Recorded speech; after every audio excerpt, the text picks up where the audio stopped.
شرما محد كحناقدا aniga والله يعني waxyaabaha ka xanaaq waxa kamid ah familkeyga inta badan in wax laga sheego ama in lagu xadgudbo familka ma jecli siiba hooyaday gabdhaha ila dhashay iyo mataqaanaa waan ku arkay laga hadlo ma jecli ee dhaxdaha mar walba dhanka dumarka ani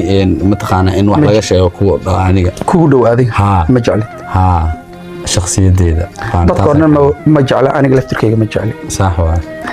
dadkana daawanayna waa kula mid ma jeclo in dadkooda wax laga sheego su'aasha sideedadan ku weydiinaya ma laga yaabaa muqdisho inaad u laabatid muqdisho ma laga yaabaa xeeta inaad u laabatid ma adaba ka saar muqdisho waa magaaladeedii waa magaalo aan jeclahay waxaa waaye waa meeshaan wax ku noqday waa meeshaan inta aqaana aan ku soo bartay waa meel mar walbana iga dhow meelaha kale reer muqdisho iyaga mar walba ku wataan iyaga laftirkooda marka waa tagayaa ma ahane waliba insha Allah mustaqbalka inaan dagaa rajaynayo si fiican su'aasha sagaalaadan toos ku weydiinaa maanta waa ka ilaalinaa inaan ku meermeeriyo sax ma jira heeso cusub aad ugu talgashay caasimadda muqdisho hadeertaan horta heesa album aan soo daayaa jiro qaarna ay dhiman yihiin laakiin hadda kuma jiraan heeso aan ugu talagala ama muqdisho ama meel kaleeto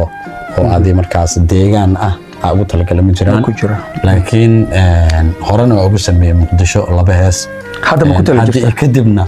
aad iyo aad haddii kadibna marka xilliga ugu fiicanta aan ku helo iyo miro u qalmo markaas iyo hees u qalanto ay igu soo dhacdo ما laga yaabaa fanki inaad ka baxdo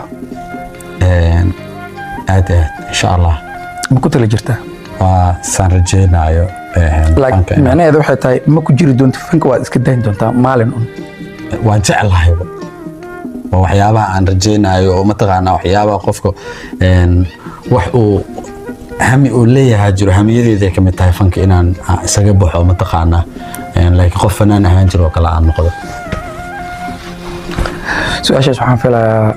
si waafi ah inuu ugu jawaabo صح oo idinka qancin صح su'aasha ku toonadan ku weydiinaya Sharma صح ma jira qof aad si gaar ah ugu kalsoon tahay su'aasha u fiirso ma jira qof aad si gaar ah ugu kalsoon tahay dhibaato walba kula soo diristana aad la wadaagto oo jeceshahay inaad la wadaagto si fiican ugu fiirso hadda lacag su'aasha fahmin waan ku celinaa wallahi ana saahadaayba ku sheeg